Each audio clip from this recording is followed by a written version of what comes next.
कोठरी के अंदर 5 आदमी थे, 4 को धमाके से उड़ना था। अगर जैक यानी तखरीब कार पार्टी का लीडर बाहर ना भी निकलता तो मेरे अंदाजे के मुताबिक 4 आदमियों के धमाके में उसका भी उड़ जाना यकीनी था, क्योंकि इस धमाका खेज मवाद की तबाही की शिद्दत का मुझे तजर्बा हो चुका था। सिर्फ जैक ने चाय नहीं पी थी, मुझे यह भी ख्याल था कि कोठरी से मेरे निकल आने के बाद हो सकता है कि उसने चाय की एक प्याली में से एक आधा घूंट भर लिया हो। किसी आदमी को धमाके से उड़ाने के लिए इस चाय का एक घूंट ही काफी था, लेकिन मैं अंधेरे में दरख्त की ऊंट में गात लगा कर तैयार बैठा था कि अगर जैक 10 मिनट के अंदर अंदर हलाक ना हुआ तो मैं उसे स्टेन गन के एक ही ब्रेस्ट से भून डालूंगा। मेरे पास घड़ी नहीं थी, मुझे वक्त का अंदाजा नहीं हो रहा था कि 10 मिनट गुजर चुके हैं या नहीं। इतने में कोठरी में से एक आदमी बाहर निकल आया। कोठरी के आगे सहन में जर्द चांद की फीकी सी चांदनी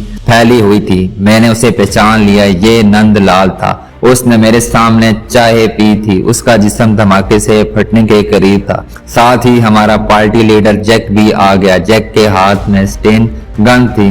दोनों इधर उधर देखने लगा। नंदलाल ने मुझे आवाज दी, मुरली प्रसाद। मैं दरख्त के पीछे दबक कर बैठा रहा।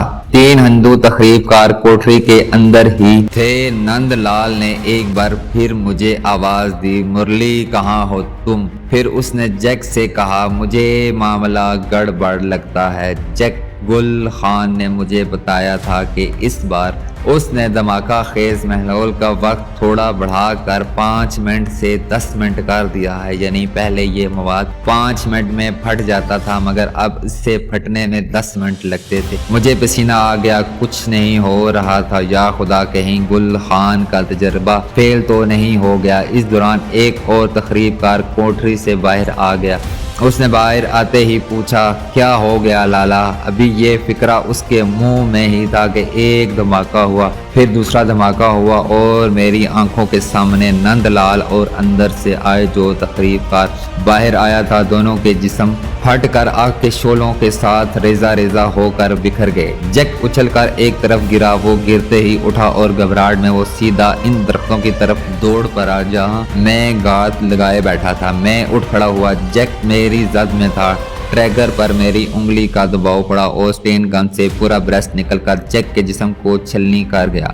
वो मुंह के बल आगे को गिर पड़ा। उसके साथ ही कोठरी के अंदर 2 धमाके एक ही वक्त में हुए और कोठरी की छत और दरवाजे उड़ गए। अंदर से शोलों का बादल उठकर आसमान की तरफ ऐसे बुलंद हुआ जैसे अंदर कोई छोटा एटम बम फट गया हो। इसके फौरन बाद वहां खामोशी छा गई। कोठरी के दरवाजे के टुकड़े इधर उधर बिखर कर जल रहे थे। मैं इंडियन बॉर्डर से ज्यादा दूर नहीं था, बल्कि बॉर्डर के ऊपर ही बैठा था। भारतीय बाउंड्री सिक्योरिटी फोर्स के सिपाहियों ने इस धमाके की आवाज अगर सुन ली थी तो वो जरूर इस तरफ आ रहे होंगे, इसलिए मेरा वहां ठहरना मुझे एक नई मुसीबत में फंसा सकता था। मैंने सिर्फ इतना किया कि जैक की लाश को देखकर तसल्ली की वो जिंदा तो नहीं है, वो मर चुका था। स्टेन गन की 11-12 गोलियां उसके जिस्म को अधेर कर दूसरी तरफ से निकल गई थी। उसकी लाश खून में लथपथ ऊंधी पड़ी हुई थी। मैंने स्टेन गन कांधे से लटकाई और धुंधली चांदनी वाली रात में वापस जम्मू शहर की तरफ तेज तेज चलने लगा।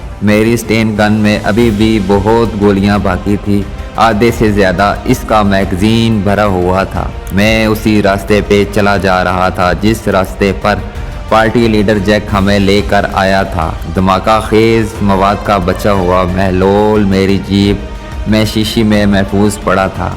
मैं उसकी कारकर्दगी पर बेहद खुश था। ये कमाल की चीज़ हमारे मास्टर सिपाही और एक्सपोजर के माहिर गुल खान ने बनाई थी। मैं पहले तेज तेज चल रहा था। चांद थोड़ा ऊपर आकर एक टेले के पीछे हो गया। माहौल पर अंधेरा छा गया। इस ख्याल से कि ये बॉर्डर का इलाका है, मुझे यहाँ से जितनी जल्दी हो सके निकल जाना चाहिए। मैंने जोकिंग के अंदाज में दौड़ना शुरू कर दिया। जब मैं जाए वारदात से काफ़ी दूर निकल गया तो एक जगह बैठकर थोड़ा सांस लिया और दोबारा चल पड़ा। अब मैं नॉर्मल रफ्तार से जा रहा था। मैं ठीक इन रास्तों से होकर गुजर रहा था जिन रास्तों से जैक हमें लेकर आया था। आसमान पर तारे चमक रहे थे। फिर आसमान पे मशरक की जानिब नीली रोशनी का गुबार सा फैलने लगा। ये सुबह काज़ब की रोशनी थी। सुबह काज़ब की रोशनी इस रोशनी को कहते हैं जो सुबह होने से बहुत पहले मशरकी उफक पर नमूदार होती है। इसको काज़ब इसलिए कहते हैं कि ये झूठी होती है, यानी लगता है सुबह हो गई है मगर अभी सुबह नहीं हुई होती। अरबों ने सुबह की रोशनियों के मुख्तलिफ मंदराज के अलग अलग नाम रखे हुए हैं। मैं इस गांव के करीब से भी गुजर गया जहां से जैक हमारे लिए लस्सी और ज्वार की रोटियां लाया था। मैं इस गांव से आगे पहुंचा तो सुबह काज़ब के बाद सुबह सादक की नूरानी रोशनी चारों तरफ फैल चुकी थी। मैंने एक पहाड़ी नाले में मुंह हाथ धोया, थोड़ा पानी पिया और कच्ची पग डंडी पर आ गया जो ऊंचे ऊंचे ज्वार के खेतों में चली जाती थी। मुझे मालूम था अभी जम्मू काफी दूर है और अगर मैं पैदल चलता रहा तो मुझे मजीद एक दिन इन पहाड़ियों और मैदानों में चलना पड़ेगा जिस तरह के हम आती दफा चल कर आए थे। मेरे पास इस सफर को मुख्तसर करने का और कोई जरिया नहीं था। मैंने सोचा कि दिन के वक्त किसी जगह छुप कर सो जाऊंगा, 3-4 घंटे सोकर फिर आगे चलूंगा। जब सूरज निकल आया और चारों तरफ रोशनी हो गई तो मैंने खड़े होकर जायजा लिया कि मैं कहीं असर रास्ते से भटक तो नहीं गया। फिर दरख्तों और 2-1 छोटे टीलों को मैंने पहचान लिया। मैं ठीक सिमत जा रहा था। मेरी जेब में इंडियन करेंसी में कुछ पैसे जरूर थे मगर हमें गैर आबाद रास्तों से बॉर्डर तक लाया गया था। ऐसे रास्ते जो जहां लारियां तांगे वगैरह नहीं चलते थे, वरना मैं किसी लारी या यक्के में सवार होकर जम्मू जल्दी पहुंच सकता था। चलते चलते मेरी बाएं तरफ आमों का एक घना बाग आ गया। ये बाग वीरान पड़ा था। चूंकि आमों की फसल का मौसम नहीं था इसलिए बाग में किसी रखवाले वगैरह का कोई झोपड़ा नहीं था। एक जगह जमीन थोड़ी साफ थी, मैं वहीं लेट गया। मुझे इस बात का इत्मीनान था कि मैं खतरे के मकाम से बहुत दूर निकल आया हूँ। अब बॉर्डर सिक्योरिटी फोर्सेस के आदमी मुझ तक नहीं पहुँच सकते। चुनाचा मुझे बड़ी जल्दी नींद आ गई। सोकर उठा तो सूरज दरख्तों के ऊपर आ गया हुआ था। मैंने आम के बाग से बाहर आके देखा। दूर से मुझे वो पहाड़ नजर आए जिनको दूसरी तरफ जम्मू शहर था। इन पहाड़ों में एक दिन पहले वहां से गुजरते हुए देखकर इनकी निशानी दिल में लगा चुका था। मेरे सामने वीरान मैदान फैला हुआ था। मैं पहाड़ों की तरफ रवाना हो गया। रास्ते में एक जगह छोटा सा कुआं आया। ये कुआं शायद इसलिए बनाया गया था कि आते जाते मुसाफिर यहाँ अपनी प्यास बुझा सके। कुएं के ऊपर चरखी के साथ टीन का डूंगा लटक रहा था। मैंने कुएं में झांक कर देखा। नीम पहाड़ी इलाके के कुएं भी काफी गहरे होते हैं और पानी काफी गहराई में जाकर निकलता है। मैंने डूंगा कुएं में डालकर पानी निकाला। पानी साफ और मीठा था। मुझे भूख जरूर महसूस हो रही थी मगर प्यास की शिद्दत ज्यादा थी। मैंने पानी पिया, मुंह हाथ धोया, थोड़ी देर आराम किया और फिर आगे को चल पड़ा। दोपहर के बाद तकरीबन तीसरे पहर खेतों का सिलसिला शुरू हो गया। एक जगह अमरूदों का बाग देखा। ये जंगली अमरूदों का बाग था। दरख्तों पर कच्चे पक्के अमरूद लगे थे। मैंने 4-5 पके हुए अमरूद तोड़कर खाए। शाम हो रही थी कि मुझे दूर जम्मू शहर की रोशनियां नजर आने लगी। मैंने खुदा का शुक्र अदा किया। जिस वक्त मैं जम्मू शहर के मज़ाफ़ात में से गुजर रहा था तो रात हो गई थी। दरिया के दोनों जानब शहर की रोशनियां ऊंची नीची ढलानों पर झिलमिला रही थी। जहां मैंने एक तांगा लिया और उसी होटल में आ गया जहां हम सब ने एक रात और एक दिन गुजारा था। होटल वाला मेरी सूरत से आशना था। मैंने वही कमरा ले लिया। कमरे में आकर मैंने जूते उतार कर फेंके, पाँव धोए और बिस्तर पर अपने आप को गिरा दिया। दरवाजे को मैंने अंदर से कुंडी लगा ली थी। ऐसा सोया कि दूसरे दिन सुबह के वक्त आंख खुली, उठकर गुस्ल किया, नाश्ता किया। मालूम हुआ कि दिल्ली जाने वाली जम्मू तो ही एक्सप्रेस निकल चुकी है। अब दोपहर को एक पैसेंजर ट्रेन जलंधर जाएगी। मैं दोपहर तक होटल ही में रहा। दोपहर से पहले होटल से निकलना और सीधा जम्मू के रेलवे स्टेशन पर आ गया। मैं कोई गोला बारूद का जखीरा उड़ाकर नहीं आया था जिसका लर्जा खेज धमाका हुआ हो, आसपास के लोगों को पता चल गया हो।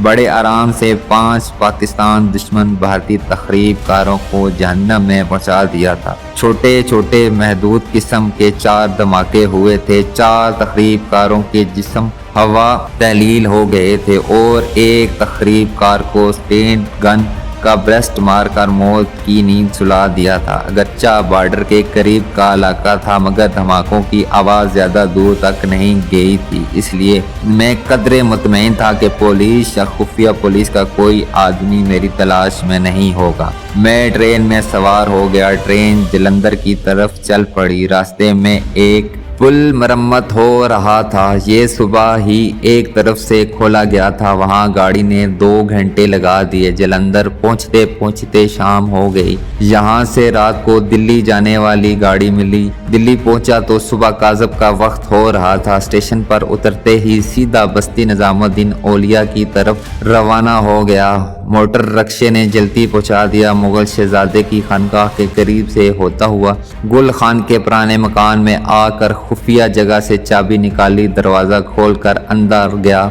दरवाजे को कुंडी लगाई और जूते उतारकर बिस्तर पर लेट गया। ऐसा लगा जैसे किसी ने मेरे सर के ऊपर से एक मन का भारी वजन उतार दिया हो। मेरा कमांडो मिशन कामयाबी से मुकम्मल हो गया था। 5 तखरीबकारों को लाहौर में मुतय्यन भारतीय तखरीबकार समेत मैंने मौत के घाट उतार दिया था और किसी को कानो कान खबर नहीं हुई थी। अब सबसे मुश्किल मरहला आगे आ रहा था। वो मरहला ये था कि अगर दिल्ली के किले वाले तखरीबकार ट्रेनिंग सेंटर में मैं गया तो सेंटर के चीफ को क्या बताऊंगा कि मेरे साथियों का क्या अंजाम हुआ। अगर वो मारे गए तो कैसे मारे गए, किसने उन्हें मारा, और अगर वो मारे गए तो मैं कैसे जिंदा बच गया। ज़रूरी अमर था कि उन्हें मुझ पर शक पड़ता कि कहीं पाकिस्तान का जासूस तो नहीं हूँ। इस सिलसिले में प्रोफेसर और गुल खान से मशवरा बहुत ज़रूरी था। जब ज़रा दिन चढ़ा तो मैंने बस्ती निज़ामुद्दीन के गेट के करीब जो टेलीफोन बूथ था वहाँ से गुल खान को फ़ोन किया। उसे कोर्ट अल्फाज में बताया कि मैं आ गया हूँ। गुल खान ने कहा वो पहुँच रहा है। 1 घंटे बाद गुल खान और प्रोफेसर जमशेद दोनों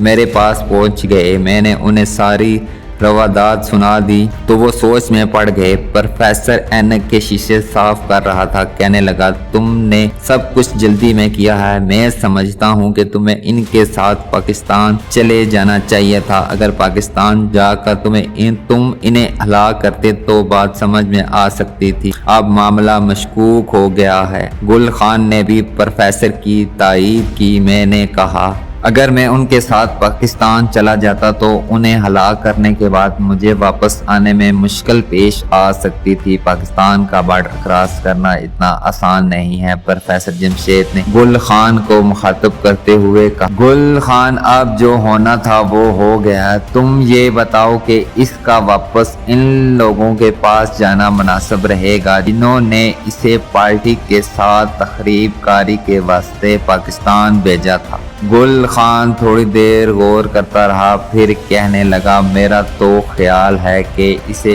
इनके पास नहीं जाना चाहिए। कैसी ही कहानी गढ़कर उन्हें क्यों ना सुनाए। इन लोगों को शक पड़ना ज़रूरी है। ये बात किसी की भी समझ में नहीं आएगी कि सारी पार्टी ख़त्म हो जाए और हमारा कमांडो दोस्त जिंदा वापस आ जाए और वो भी भारतीय सरजमीन पर ये वाक़या पेश आए।